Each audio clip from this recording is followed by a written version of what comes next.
Masechet Daf Yud Gimel, on commence Bezrat Hashem, la deuxième grande ligne. Yosef Zacha Vechule. On a vu dans la Mishnah, Yosef a eu le mérite d'enterrer son père, il a pris le mérite d'enterrer son père Yaakov, et lui-même a mérité que ce soit le grand Moshe le grand, qui s'est occupé de son enterrement.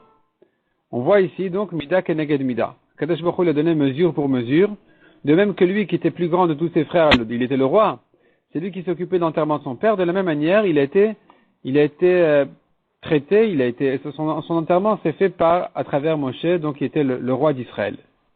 La Gemara demande Maïshna Meikar Adirtiv. La Gemara ramène un peu le psukim à propos de l'enterrement de Yaakov.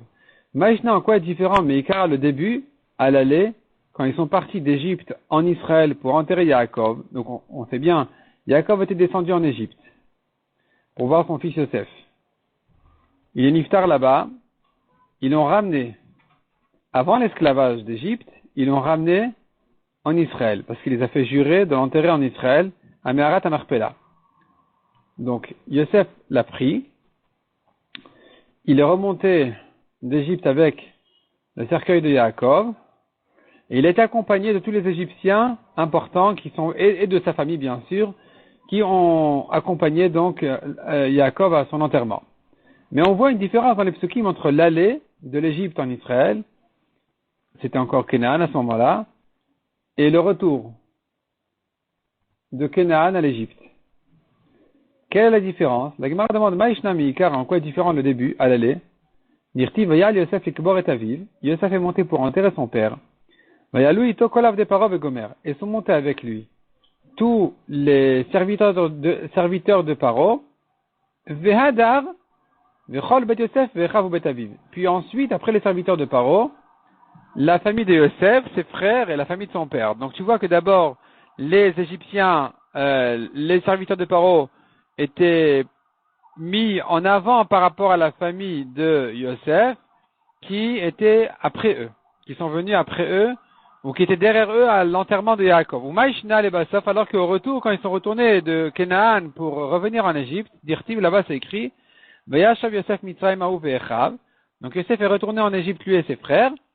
Ve'adar, et puis ensuite, Ve'chol Olim Itolik Boret Aviv. Et tous ceux qui sont montés pour enterrer son père.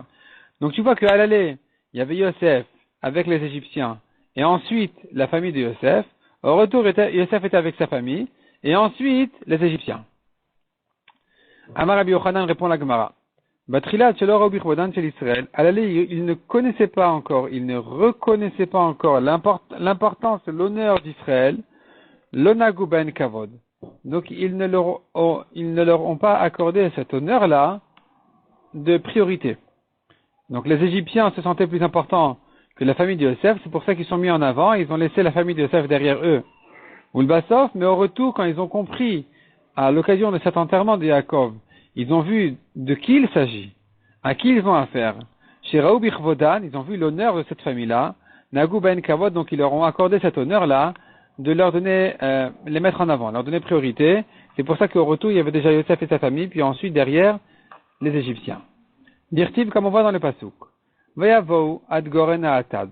Ils sont arrivés, donc à cet enterrement-là de Yaakov, quand ils sont arrivés en Canaan, ils sont arrivés à la grange des épines. Veri Goren Atad. Est-ce qu'on fait une grange pour les épines? Ça veut dire, c'est une récolte, quoi. On ramasse les épines, on en fait un tas, on va le garder précieusement. Qu'est-ce que ça veut dire Goren Atad? Goren, on fait pour la récolte. On ramasse la récolte, on les met quelque part, ça s'appelle Goren. Atad, c'est des épines. Quel rapport entre Goren et Atad? Répond la Gemara Rabbi Avo. Mais la mettre chez Kifou Ktarim la Rono chez Yaakov.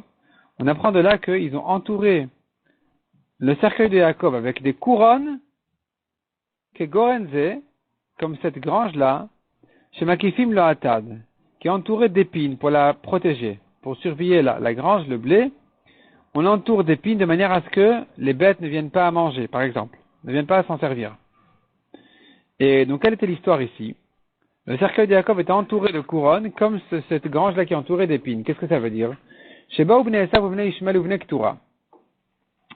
Ils sont arrivés à la rencontre de la famille de Yosef, à l'occasion de l'enterrement de Yaakov, les familles de Esav, de Ishmael et les fils de Ketura, qui était la deuxième femme d'Abraham, qui était une deuxième femme d'Abraham. Et donc ils sont venus à la rencontre de l'enterrement de Yaakov. Tana kulam le milchama baou. Ils avaient l'intention de faire la guerre contre la famille de Yosef. Kevan shiraou, quand ils ont vu Kitro shel Yosef talu be'arono shel Yaakov, ils ont vu la couronne de Yosef.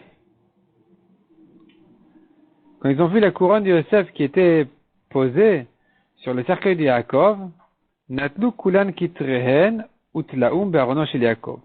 Ils ont tous pris leur couronne et les ont posées sur le cercueil de Yaakov. Tana shloshim meshisha ktarim nitlu be'arono shel Yaakov. On a appris dans une braïta, ils étaient 36 couronnes, donc il y avait 36 rois là-bas, qui sont venus donc à cette occasion-là poser leur couronne sur le cercueil de Yaakov.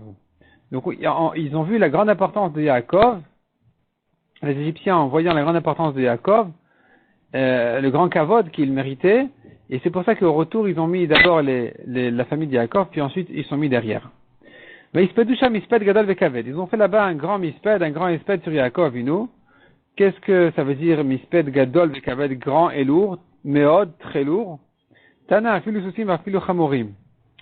Il n'y a pas de rachis dessus, mais si je comprends bien, ça voudrait dire que même les chevaux et les ânes avaient l'air pleurer sur la perte de Yaakov. Peut-être que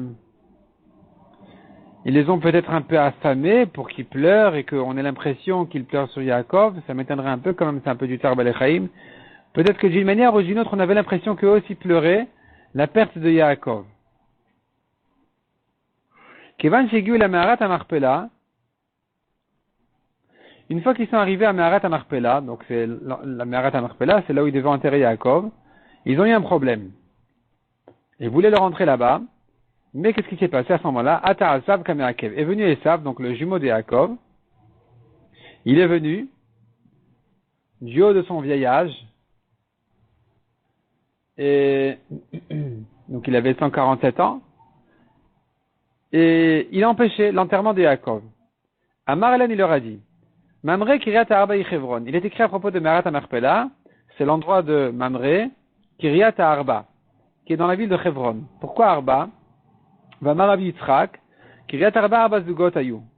Donc on appelle cet endroit, cette grotte, la Kiryat Arba, cette ville on l'appelle Kiryat Arba sur le nom des 4 couples qui ont été enterrés là-bas. Dit Rabbi Yitzchak, et Esav il savait ça déjà. Esav savait déjà qu'il y avait la place pour 4 couples dans Meharat Amarpela. Qui sont ces 4 couples? Adam et Chava, Adam Arishon et sa femme Chava, Avraham et Sarah, Yitzchak et Rivka, Yaakov et Léa. Ihu Kavral et Léa, Bedide, dit Esav. Esav dit, lui, Yaakov a déjà enterré Léa dans sa place à lui. Veille des païs, il reste une dernière place. Didihu, elle est à moi. Donc moi et Yaakov, on a hérité des places, 2 places, les 2 dernières places dans Meharat Amarpela. Yaakov, il en a pris une. La dernière, elle est pour moi, dit Esav. Donc elle n'est pas pour Yaakov lui-même. Donc il a empêché, il a retenu l'enterrement de Yaakov. Amroulé, ils lui ont répondu, Zevinta. Tu la lui as vendu. Tu lui as vendu cette dernière place. À Yaakov, il te l'a acheté, donc elle est à lui. Amarlou, il leur a répondu, Nehi desvine becheruta. C'est vrai que mon aînesse, je lui ai vendu. Pshituta misvine. Est-ce que mon héritage, mes droits en tant que frère simple, je lui ai vendu, je ne l'ai pas vendu? C'est-à-dire comme ça. Et ça, il voulait dire, il restait 2 places, et nous on est 2 frères, Yaakov et Esav. L'aîné mérite 2/3 de ces 2 places, et le deuxième mérite 1/3 de ces 2 places, parce que l'aîné il prend double part. Alors lui il m'a pris la brora, je l'ai vendu la brora, c'est vrai. Je suis plus l'aîné, donc ça y est, j'ai perdu 1/3. Lui il mérite 1/3, il a pris le deuxième tiers, il me reste quand même 1/3. Ce tiers là qui me reste, comment est-ce que Yaakov il va l'occuper maintenant? En prenant cette place. Amrou Le'in, ils lui ont dit oui, tu lui as vendu même ce tiers-là, tu lui as vendu complètement ta place de Meharat Amarpela, comme il est dit, Dirtiv, Bekivri Asher Karitili. Yaakov leur a déjà dit en Égypte, enterrez-moi, mettez-moi dans ma tombe que je me suis acheté là-bas à Meharat Amarpela. Je l'ai acheté de mon frère. Karili veut dire, je l'ai acheté. V'amar Rabbi Yochanan Mishum Rabbi Shimon ben Yosadak, En Kira el Aleshon Mechira. Kariti veut dire j'ai acheté, c'est un langage de vente. Shekan Mikra Chayam Korin Mechira Kira. Ainsi, on parle, c'est un langage, une des langues Bekachayan, dans les villes de la mer, donc les pays lointains, on appelle la vente Kira. Donc Kariti veut dire j'ai acheté, il me l'a vendu. Amarleu Ahavuli Igarta. Et ça veut dire je veux voir le papier. Je veux voir le papier de vente. Montrez-le-moi. Amroule Igarta Barade Mitzraimi. Il leur a dit non, mais c'est en Égypte. Ouman Nezil, qui c'est qui va le chercher? Nezil Naftali de Kalil Kayalta. Que Naftali aille, parce que lui, il est léger, comme une gazelle. Dirtiv Naftali ayala shlucha, hanoten imre shafer. Il est écrit sur Naftali qu'il est comme une gazelle envoyée, hanoten qui donne imre shafer des paroles jolies. Amarabiavo a écrit imre shafer, et là imre sefer. Ne dis pas dans le passage imre shafer, dis imre sefer. C'est lui qui amène les papiers, le livre, l'acte de vente. Il est parti le chercher en Égypte. Qu'est-ce qui s'est passé entre temps? Le temps que Naftali aille et revienne, il y a du temps qui passe, et puis voilà, entre temps, Yaakov, il est comme ça, retenu. Et c'est un manque de kavod, c'est un manque de respect vis-à-vis de Yaakov de le laisser comme ça, sans bouger. Et donc, ce qui s'est passé à ce moment-là, Chushim, Bered et Dan, le fils de Yaakov, avait un fils, unique d'ailleurs, qui s'appelait Chushim. Ce fils unique de Dan, il était sourd. Tamanava, il était là-bas. Vekiran leudne, ses oreilles étaient lourdes, il n'entendait pas, il entendait mal, il comprenait pas ce qui s'est passé. Amar leumayhai, il leur a demandé, mais qu'est-ce qui se passe ici? Pourquoi comme ça on a bloqué comme ça l'enterrement? Ve'amroule kana kevhai, ils lui ont répondu, il y a celui-là là qui retient l'enterrement, Ad-dati Naftali mera de Mitzrayim, jusqu'à ce que Naftali revienne d'Égypte. Amar leu Ad-dati Naftali mera de Mitzrayim. Alors il leur a dit, Chushim, il leur a dit, mais quoi? Mais jusqu'à ce que Naftali revienne d'Égypte. Il y a mon grand-père qui serait comme ça posé en bisayon, en manque de respect, manque de kavod comme ça en bisayon. C'est pas kavod pour lui. Donc Chushim n'a pas pu avaler ça, il n'a pas pu accepter l'idée d'attendre que Naftali revienne avec l'acte de vente. Qu'est-ce qu'il a fait? Shakal Kulfa, il a pris un bâton marqué à Réché. Il a frappé Esav sur sa tête. Natran est né. Les yeux de Esav sont tombés à cause du coup de Chushim, son neveu en fait, pas son neveu, son petit-neveu, Venaflou à Kara de Yaakov. Les yeux de Esav sont tombés sur les pieds de Yaakov, et il s'est passé un miracle spécial, Patrin Yaakov l'aîné, Yaakov a ouvert ses yeux, Ve'achir et il a souri. Ve'ainu dirtiv, c'est ce que dit le Pasuk, Yismach tzadik ki chazan akam, va se réjouir le tzaddik en voyant sa vengeance, Pe'amav yiratz bedam aracha. Ses pieds, il va les laver dans le sang du rachat. Donc c'était, ça y est, Yaakov a vaincu Esav, c'est fini. Il a vaincu Esav, voilà que Esav, il a perdu sa place, il a perdu sa vie, il a perdu ses yeux, qui sont tombés sur les pieds de Yaakov. Donc c'est bon. Et Yaakov, on peut le rentrer et l'enterrer. Beota sha'a, à ce moment-là, l'itkamen et boata chez Rivka. C'est réaliser la prophétie de Rivka qui avait dit déjà, depuis beaucoup d'années, des dizaines d'années plus tôt, Dirtiv, elle a dit, Lama eshkal gam shnechem yom echad. Elle a dit à Yaakov, je t'en prie, sauve-toi, va chez mon frère Lavan, donc va à Haran, va te marier là-bas, tu vas trouver là-bas une femme, en tout cas, sauve-toi d'ici, ne reste pas à côté de Esav, parce que je crains vous perdre, vous deux, le même jour. Elle avait peur que Esav tue Yaakov, et elle avait compris qu'ils allaient mourir le même jour, c'était une névoie qu'elle a reçue, peut-être inconsciemment, c'est sorti comme ça de sa bouche, et c'est ce qui s'est réalisé finalement, presque, malgré que leur mort ne s'est pas passée le même jour, puisque Yaakov est mort déjà depuis longtemps, le temps de le transporter depuis l'Égypte, jusqu'à qu'il rencontre Esav à côté de Meharat HaMachpelah, et puis même en Égypte, il n'est pas parti tout de suite, il y a eu le temps de le pleurer, le temps de s'occuper de lui, il y a quand même 70 jours qui sont passés depuis. Malgré tout, leur enterrement a eu lieu le même jour, puisque Yaakov est arrivé le jour où on devait l'enterrer. Ce jour-là, Esav, il est mort et il a été enterré aussi. Donc, ça s'appelle qu'elle a perdu les deux le même jour. Rivka, bon, elle était déjà plus vivante, mais au moins, ses deux fils, Yaakov et Esav, ont été enterrés le même jour. Et donc, ça, c'est l'histoire de l'enterrement de Yaakov, qui a été pris en main par Yosef. Après, Mishmoulevitz, il demande, mais pourquoi c'est Chushim ben Dan?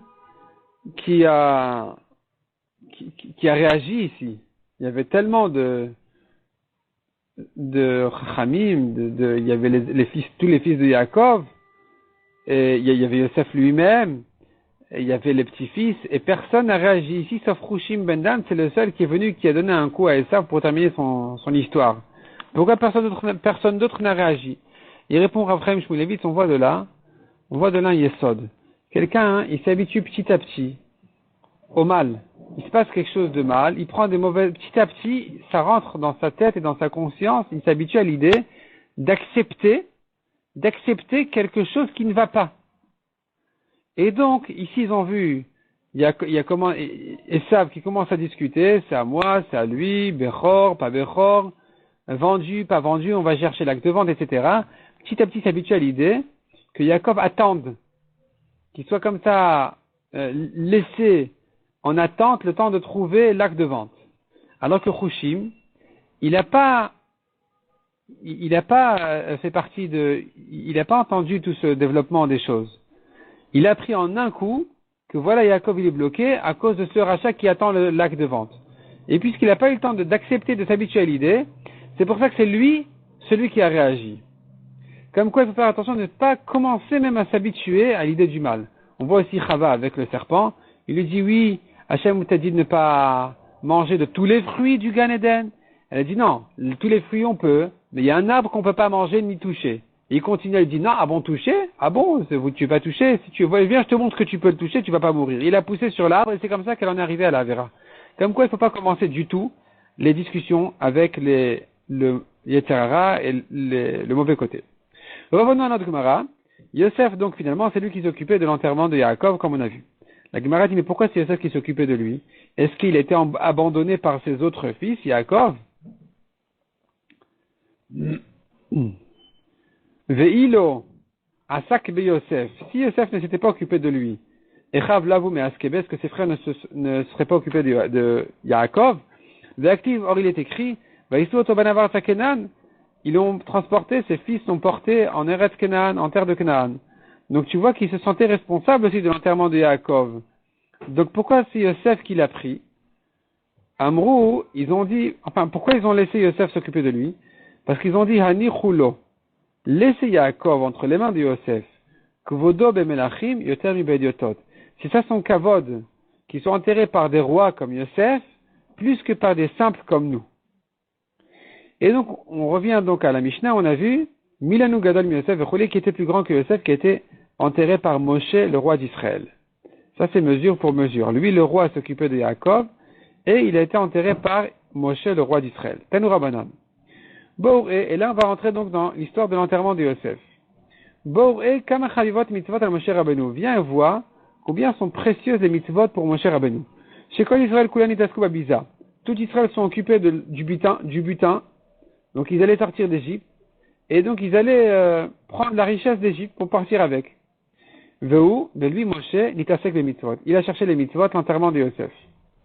Chez Neymar, comme il a dit, Chachamla vikach mitzvot de Gomer. Un sage de cœur prend des mitzvot. Umina naya yodea, Moshe Rabbeinu echan Yosef kavur. D'où Moshe Rabbeinu savait où est-ce que Yosef était enterré. Apparemment, ce n'était pas connu. Comme on verra tout de suite, on ne savait pas exactement où il était. Alors Yosef devait le prendre, pour le sortir d'Égypte et l'enterrer en Canaan, comme ce que Yosef a demandé.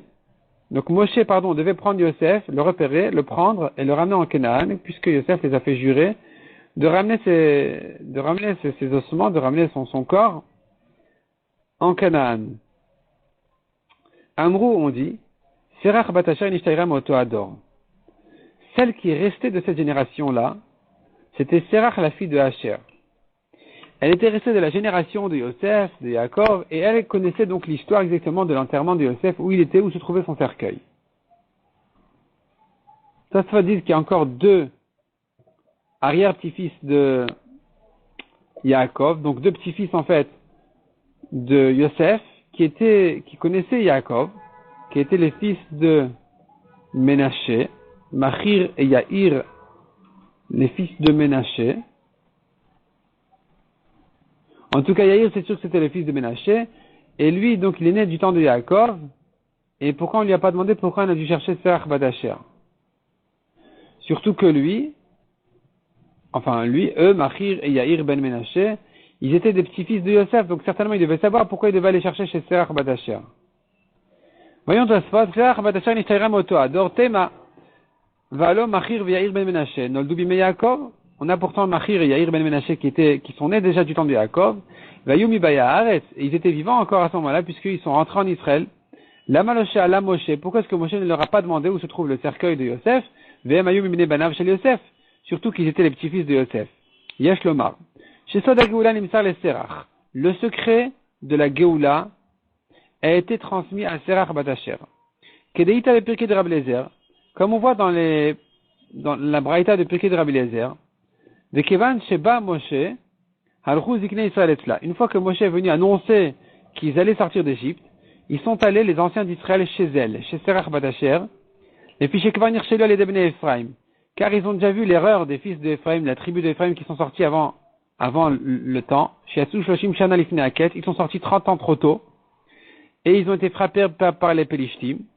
Venimlechu Ataba, donc ils sont venus demander à Serach bat Asher qu'est-ce qu'elle pense voilà, il y a un Moshe qui dit qu'il vient délivrer Israël.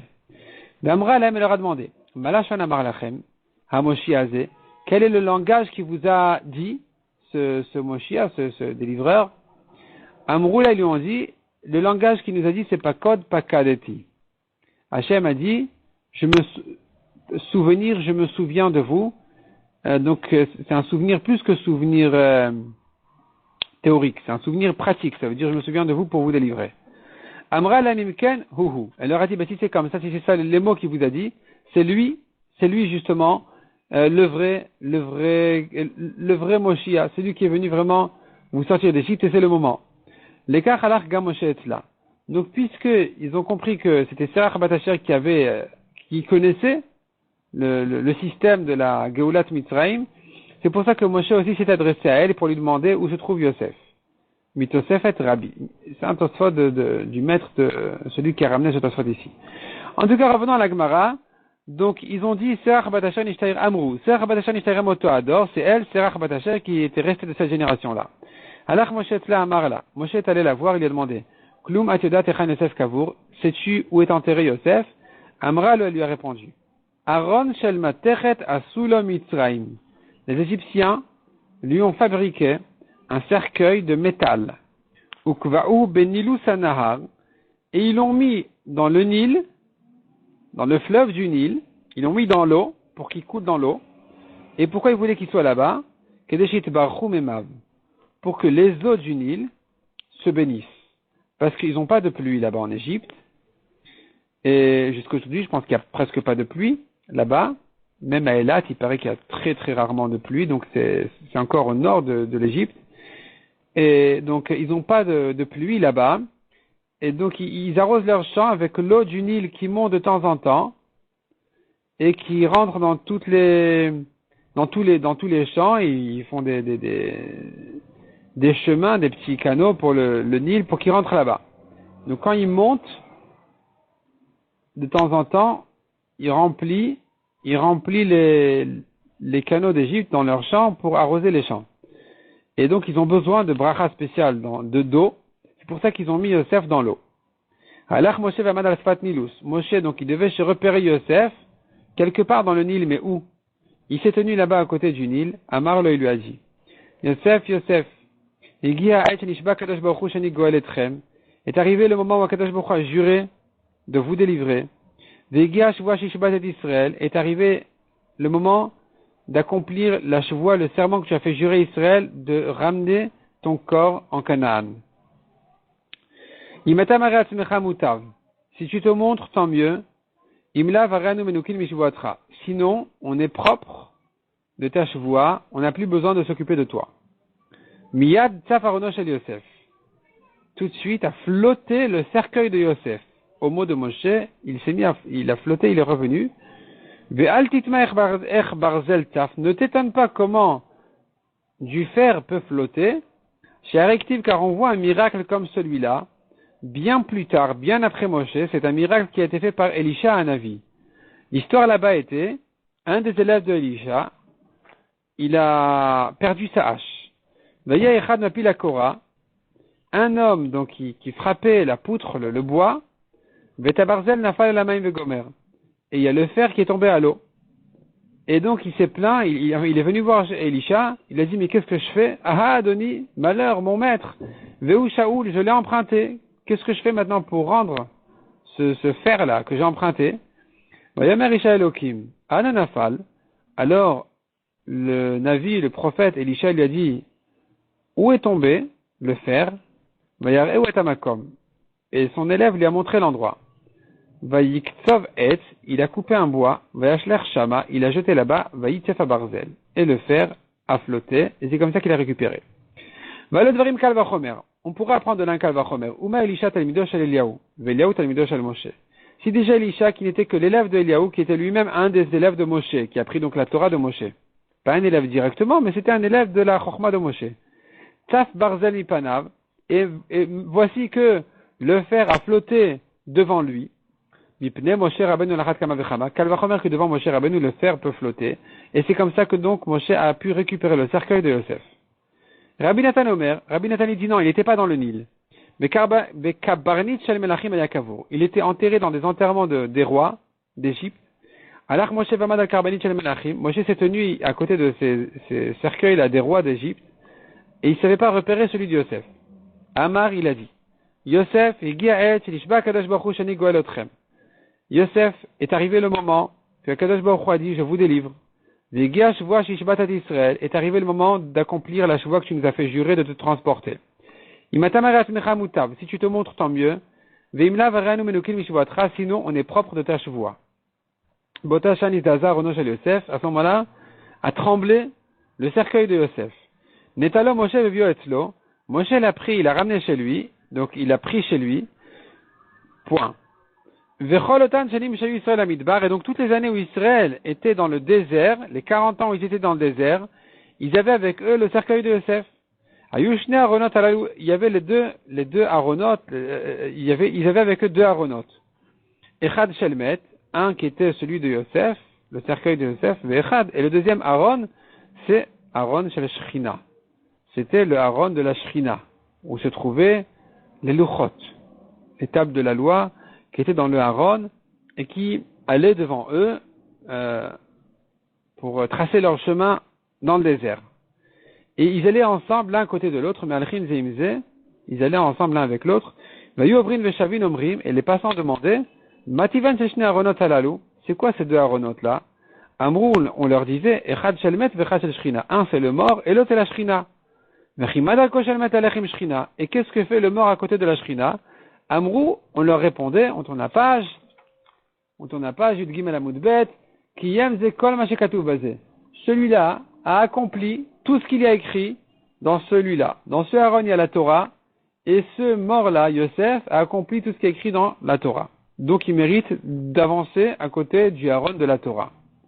Rachid donne quelques exemples, on voit comment est-ce que Yosef on voit des psukim spéciaux à propos de Yosef, parallèles aux psukim de la Torah, aux mitzvot essentiels de la Torah.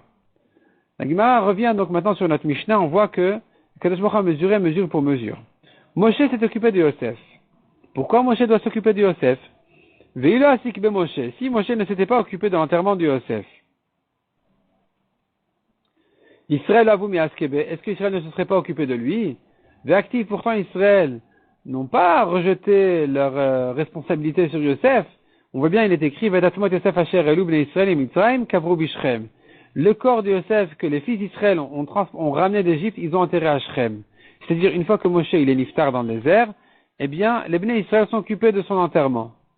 Donc tu vois que les bnei Israël n'ont pas abandonné Yosef. Pourquoi c'est Moshe qui l'a pris en charge? Vetou, et encore, Ilo yaskoube Israël. Si Israël ne s'était pas occupé de lui, Banav lavumi askebe. Est-ce que les descendants de Yosef ne se seraient pas occupés de Yosef? Véactive, on voit bien qu'ils honoraient leur grand-père. Vayou livne Yosef et Nachala. Voilà que les petits-fils de Yosef ont enterré leur grand-père Yosef chez eux. Chez eux, Amrou répond à Gemara. Amrou, ils ont dit, Hani chulo. Les fils de Yosef ont dit non, on va pas s'occuper, nous, de lui, de notre grand-père. Sinon, on s'occupe de notre grand-père, ça fait un enterrement familial. Non. C'est un plus grand kavod pour Yosef qui soit enterré par tout Israël en général, les Roubim qui sont plus nombreux, plutôt que Bemouatin, une tribu, ses descendants. C'est moins kavod pour lui qu'il soit enterré par ses descendants plutôt que par tout Israël. Et donc c'est tout Israël qui devait se charger de l'enterrement de Yosef. Mais à nouveau ils se sont dit non, on ne va pas nous se charger de son enterrement, on a quelqu'un de plus important que nous. Vetu, Amrou et encore ils ont dit Hanichulo, Kvodo Begdolim et Bektanim. Laissez-le, qu'il soit pris par Moshe, c'est un kavod pour lui qu'il soit enterré par Moshe, le grand, plus que par des Ktanim que des simples comme nous. Donc voilà que Moshe a commencé à s'occuper de l'enterrement du transport de Yosef. Puis quand Moshe, il est niftar dans le désert, puisqu'il n'a pas traversé le Yarden, eh bien c'est là où les Bnei Israël, le peuple d'Israël en général, ont pris sur eux la suite du transport de Yosef. Mais il était enterré chez ses descendants, parce que il le voulait chez eux, et puis on verra ensuite encore pourquoi exactement à Shrem. Kavrou Bishrem, donc le pasuk dit là-bas, il était enterré dans la ville de Shrem. Maïshna Bishrem, pourquoi là-bas? Amar Rabbi Chanina, Mishrem Gnavu. Les frères de Yosef l'ont volé de Shrem. Yosef est allé voir ses frères dans la ville de Shrem, et c'est là où ses frères l'ont pris, l'ont vendu, et c'est comme ça que donc a eu lieu le vol, en quelque sorte, où ils ont pris Yosef, et où les Shrem Narzir Avedato. Ils se sont dit donc on doit le rendre et le ramener à Shrem. Ils voulaient en fait quelque part corriger ce qu'ils ont fait, c'est pour ça qu'ils l'ont ramené à Shrem. La Gemara dit Kashu Kraya Adade, les psukim se contredisent. Ktiv Vaikach Moshe Tatzmot Yosef Imo, il est écrit Moshe a pris avec lui le corps de Yosef. Ou Ktiv Tatzmot Yosef Asher Elu Bnei Israël le Gomer. Un autre pasuk dit le corps de Yosef ont monté les fils d'Israël. Donc qui c'est qu'il a amené en Israël? C'est Moshe ou c'est les Bnei Israël? Amar Rabbi Chanina Rabbi Chanina, Kol haoseh davar velo gmaro. Celui qui fait une chose, une mitzvah qui ne l'a pas terminée, ou va acher au gumaro, quelqu'un d'autre l'a terminée, on considère, le pasuk considère celui qui a terminé la mitzvah comme si c'est lui qui l'avait faite entièrement.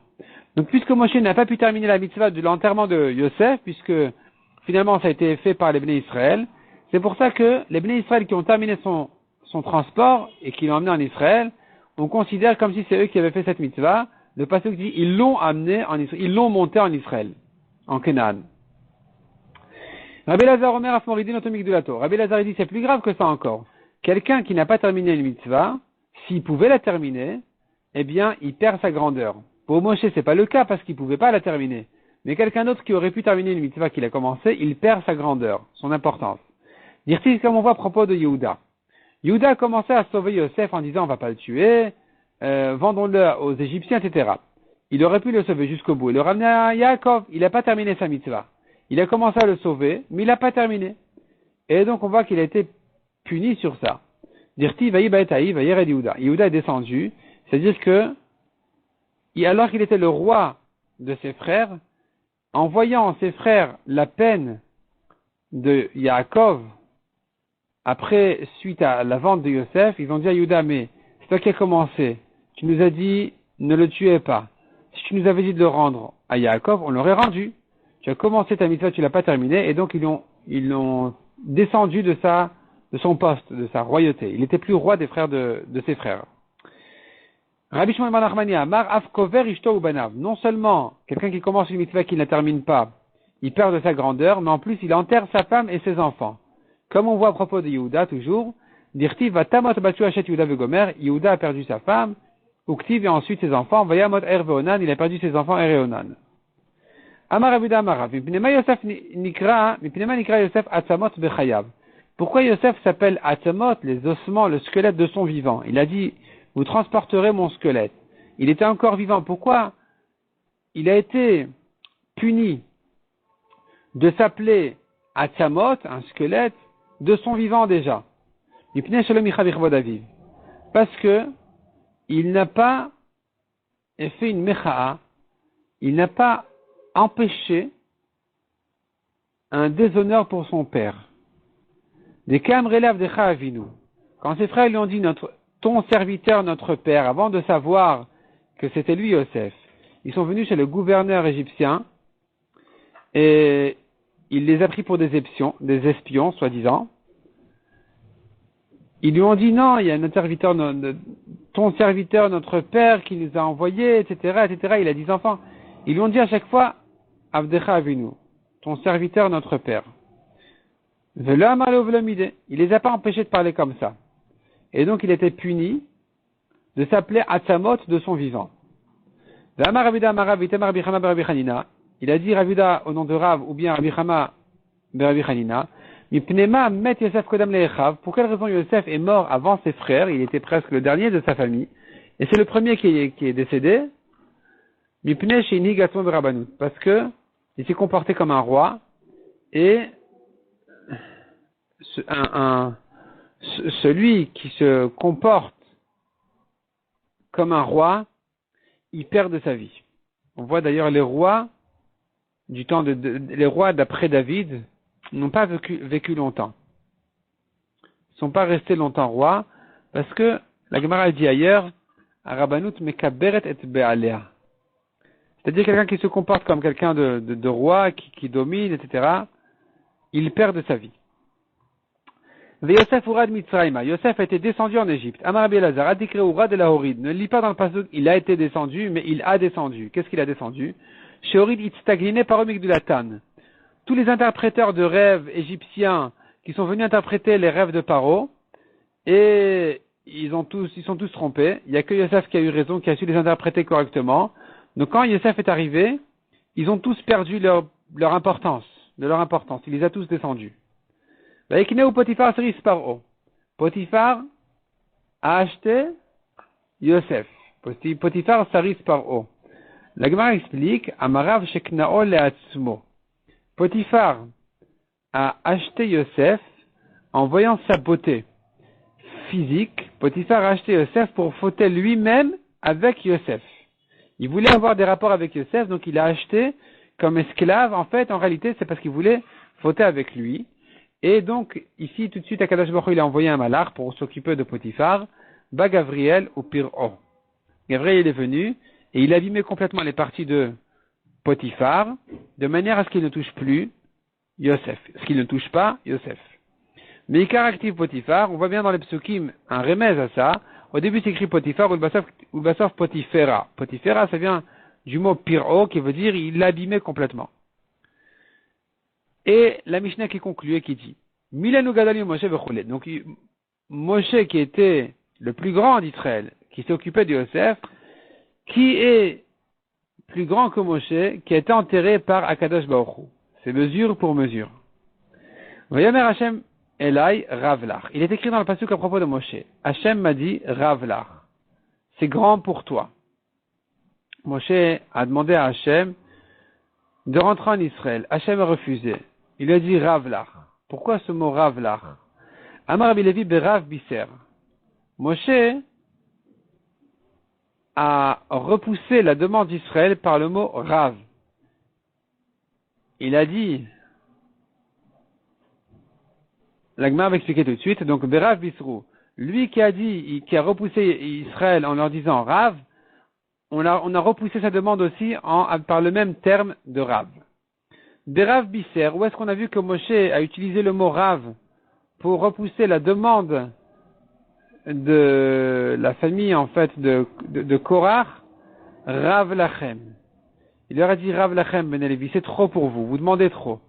Vous, Korach, et ceux qui viennent avec lui pour demander la Keuna, pour demander d'être Kohanim, vous en demandez trop. Rav, c'est trop pour vous. Berav Bisrou, on lui a répondu par le même langage, Rav. Comment ça? Ravlach. Hachem lui a dit, c'est trop pour toi, ne demande pas de traverser le Yarden pour arriver en Israël. Davar acher Ravlach. Autre explication, c'est quoi Ravlach? Rav Yeshlecha. Il y a un maître maintenant déjà pour toi, à ta place, Umanu et qui est-il? Yoshua. Est arrivé le temps de Yoshua, tu ne peux pas prendre sa place, c'est à lui de rentrer en Israël. À ta place et plus toi. Davar acher, Ravlach. C'est trop pour toi, arrête d'insister. Shelo yomru, harav kamakaché, pour ne pas que les gens disent, le maître combien il est difficile, en parlant d'Akadosh Baruch Hu qui refuse la demande de Moshe, vetalmid kamasarvan, et l'élève combien il insiste. Arrête d'insister, arrête de trop demander. Bechol kachlama, Et pourquoi tellement? Pourquoi il n'a pas pu rentrer en Israël? Tana de Rabbi Shmuel lefum gam la shichna. En fonction de la force du chameau, on va ajouter le poids sur lui à porter. Plus il est fort, plus il doit porter. Donc plus l'homme il est tzaddik, plus la charge qu'on va mettre sur lui, elle est lourde. Plus donc Akadosh Baruch Hu il est medakdek im tzadikav kechut asar. Akadosh Baruch Hu il va le juger jusqu'au fil, au plus petit fil. La moindre faute, il sera puni dessus grandement pour le nettoyer complètement sur terre de manière à ce qu'il arrive complètement propre au ciel. C'est pour ça que Moshe, pour une petite faute, il était tellement puni de ne pas traverser le Yarden, de ne pas rentrer en Israël. Moshe leur a dit, je suis aujourd'hui, j'ai 120 ans. Chez un Talmud de Marayom, pourquoi il leur dit aujourd'hui? Il a qu'à dire, j'ai 120 ans. Eh bien sûr aujourd'hui. Hayom alou yama yushnota. Il voulait dire, aujourd'hui, c'est maintenant que j'ai terminé mes jours et mes années. C'est maintenant que je suis arrivé à 120 ans complets. Et la même Racha Kadosh Baruch Hu mashlim shnotem shel tzadikim, pour t'apprendre que Kadosh Baruch Hu, il termine, il amène à terme les années de tzadikim, miyom liyom ou mechodesh lechodesh, jour pour jour et mois pour mois. Donc, Moshe qui est né le 7 Adar, il est niftar aussi le 7 Adar. Dirtiv comme il est écrit, et mispar yamecha amale, je vais remplir tes jours. Lo uchal odatet velavo. Moshe dit encore, je ne pourrai plus sortir et venir. Maïlatet velavo, que veut dire sortir et venir? Il est malatet velavo mamash. Si c'est mamash, ça veut dire, Moshe dit, il est tellement vieux, il a 120 ans qu'il ne peut plus bouger. Donc il m'a dit, c'est pas vrai. Ve'aktiv Moshe ben mea vesrim shana bemoto. Il est écrit dans le passage que Moshe avait 120 ans à sa mort. Lonas lecho. Et sa fraîcheur ne s'est pas diminuée. Il était aussi frais à ses 120 ans que comme un jeune homme, il n'a rien perdu de sa force. Au Ktiv, on voit encore dans le pasuk, Veyal Moshe marvot Moav el har Nevo. Moshe est monté des champs de Moav à la montagne de Nevo. Vetania, on a appris dans une braïta, qu'est-ce qu'il avait à monter ce jour-là? Shtem esre ma'alot ayusham, il avait 12 marches à monter. Upsal Moshe psiachat. Il les a montés en un coup, Moshe. Donc, il était fort. Pourquoi il dit, je ne peux plus sortir et venir? Répond la Gemara à Rabbi Shmuel ben Nachman et Rabbi Yonatan, la tête velavo bedivre Torah. Je ne peux plus sortir et venir dans les paroles de Torah. Mais la mention istatmu mimenu share chokhma, on apprend de là que ce sont fermés de lui les share chokhma, les portails de la chokhma. C'est fini, il ne pouvait plus raisonner profondément dans la chokhma. Vayelech Moshe et Yoshua, ils sont allés Moshe et Yoshua, vaytatu be'oel moed, ils sont tenus au Oel Moed. Tana Ota Shabbat, ce Shabbat-là, où ils se sont retrouvés Moshe et Yoshua ensemble, Shel Diu Zugi Aïta. C'était le Shabbat de ce couple-là, de Moshe et Yoshua en même temps. Nitla Reshut Mizev Nitna Leze. Le poste a été pris de Moshe et donné à Yoshua, qui était le dernier jour de Moshe. Moshe, il est niftar un Shabbat, l'après-midi à Mincha. C'est pour ça qu'on dit à ce moment-là, Tzidkatra Keharere. On dit 3 psukim là-bas, Tzidkatra, Tzidkatra, Tzidkatra, en faisant allusion au jugement d'Akadosh Baruch Hu, qui a pris 3 grands tzadikim à un Shabbat l'après-midi. Donc les 3 grands tzadikim, c'était Moshe, Yosef et David. Pour ça qu'on dit ces 3 psukim là. Et d'ailleurs, c'est écrit aussi dans la Lacha que Shabbat après-midi, on arrête les shiurim de Torah, et le Bet HaMidrash, les Bet HaMidrashot, ils sont fermés. En fait, c'est le moment de Souda Shlishit. Pourquoi? Parce que Chacham Shemet, quand Chacham est mort, on doit fermer tous les Bet HaMidrashot pour s'occuper pour son kavod. Et là, c'est le moment de la ptira de Moshe Rabbeinu, c'est pour ça qu'on n'étudie pas Shabbat après-midi à ce moment-là. En tout cas, revenons ici. Moshe Niftar, donc Shabbat, ce jour-là, c'était un jour où il a fait passer son poste à Yoshua. Amar Abiuda Imale Mikra Katuv Yefshar Leomro. Si c'était pas écrit dans le pasuk, on n'aurait pas pu le dire. Hechan Moshe Met, où est-ce que Moshe il est mort? Bechel Koshel Reuven, dans le territoire de Reuven. Nirti Vayal Moshe Me'arvot Moav El Har Nevo, puisque c'est écrit dans le pasuk qu'il est monté de Arvot Moav au Har Nevo. Nevo, c'est là-bas où il est Niftar. Ou Nevo Bechel Koshel Reuven, Kaima. Ça se trouve dans les parties de Reuven, dans les terrains de Reuven. Dirti, vous venez Reuven Banou Vegomer, et Nevo Vegomer.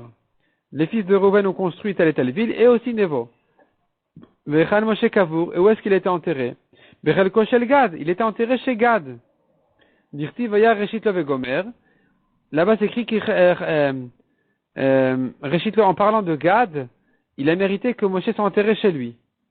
Or, on a un problème. Combien de distance entre l'endroit de Reuven et l'endroit de Gad? Arba milin, à peu près 4 kilomètres. Otan arba milin mi olicho. Qui c'est qui a amené Moshe depuis l'endroit où il est niftar, chez Reuven, jusqu'à l'endroit où il était enterré chez Gad? Qui c'est qui l'a transporté? Melamed, on apprend de là, Sheya Moshe mutal bekanfe shrina. Moshe était dans les ailes de la Shrina, Rachidi dans le vêtement de la lumière de la Shrina, ou Malacha, et donc il a été transporté comme ça par la Shrina. Kadosh Baruch Hu, c'est lui-même, comme on a dit, qui s'occupait de l'enterrement de Moshe. Et donc, qui c'est qui a fait le sped sur Moshe? Qui c'est qui l'a pleuré? Ce sont les Malachim. Ou Malacha Sheret Omrim, qu'est-ce qu'ils disent les Malachim? Tidkat Hashem Asa ou Mishpatav im Israël. C'est lui qui a fait la tzedaka d'Hashem et ses jugements avec Israël. La Kadosh Baruch Hu Omer, qu'est-ce qu'il dit à Kadosh Baruch Hu? Miakum lim mereim, mit yatsev lim poalaven. Qui c'est qui va se tenir pour moi avec les méchants qui font des avérotes? C'est Moshe qui savait toujours dire du bien d'Israël et toujours les sauver des mauvais décrets. Qui c'est maintenant qui va venir à sa place? Qui c'est maintenant qui va pouvoir faire cette chose-là? Ou Shmuel Amar, Shmuel il dit que Kadosh Baruch Hu a dit Mikeh Racham. Au milieu d'un Pesher Davar. Qui c'est comme le Chacham? Et qui c'est celui qui connaît la Pesher Davar? Pesher Davar, c'est la Pshara. Celui qui vient toujours entre moi et Israël pour nous ramener pour ramener la paix et le Shalom Bayit entre Kadosh Baruch Hu et Israël. Rabbi Yochanan Amar, Ha-Chochma Me'ain Timatzeh. Le espètre qu'il a dit, c'était Ha-Chochma, d'où se trouvera dorénavant la Chochma. Rav Nachman Amar, Vaya Moshe Moshe Vegomer. Rav Nachman dit, le pasuk que Kadosh Baruch Hu a dit, c'est Vaya Moshe Eved Hashem. Il est mort là-bas, Moshe, le serviteur d'Hashem. Smalion Amar. Smalion, c'est le nom d'un Chacham. Ça se ramène que, selon Rabbeinu Hananel, c'est le nom d'un Malach, ou bien un Chacham, selon autre explication. Et il dit, Vaya Moshe Safra Rabba d'Israël. Il est niftar là-bas, Moshe, Safra Rabba d'Israël, le grand maître d'Israël. Taner Ablezer Gadol Omer, Shnem Asar Mil, al Shnem Asar Mil, Keneged Machane Shchina. 12 000, c'est-à-dire 12 kilomètres sur 12 kilomètres, Keneged Machane Israël, comme le camp d'Israël. Bat Kol Mashmi Ave Omer, une voix du ciel sortait pour annoncer et dire, Vayamot Moshe Safra Rabba d'Israël. Moshe est mort, lui, le grand maître d'Israël. Et donc, tout Israël a entendu la mauvaise nouvelle. Viesh Omrim, il y en a qui disent, Lomet Moshe. Il y en a qui disent, Moshe n'est pas mort. Ktivacha Vayamot Sham. Ici est écrit à propos de Moshe, Vayamot Sham. Il est écrit ailleurs, il était là-bas avec Hachem. Donc nous avons le mot Sham qui est employé et à propos de Vayamot et à propos de Vayisham im Hachem. De même que de son vivant, quand il était avec Hachem, Omed ou Meshamesh, il n'était pas mort, bien sûr, il était vivant et il servait Hachem, Afkan, Omed ou Meshamesh. Ici aussi, malgré qu'il est écrit qu'il est mort, c'est que l'aspect extérieur de son corps sur qui il est écrit qu'il est mort, mais lui-même, Moshe, encore vivant, il se tient et il sert Hachem. La Gemara par la suite va expliquer où se trouve exactement, ou plutôt, la Gemara va expliquer combien on ne peut pas savoir où se situe exactement l'endroit où Moshe Rabbeinu était enterré. La Gemara va ramener là-dessus des psukim comme quoi l'enterrement de Moshe est inconnu, l'endroit où il se trouve il est inconnu. Et donc, la Gemara va ramener là-dessus une petite histoire aussi, combien on ne peut pas repérer cet endroit-là. Voilà, c'est ça pour le taf suivant, Bezrat Hashem.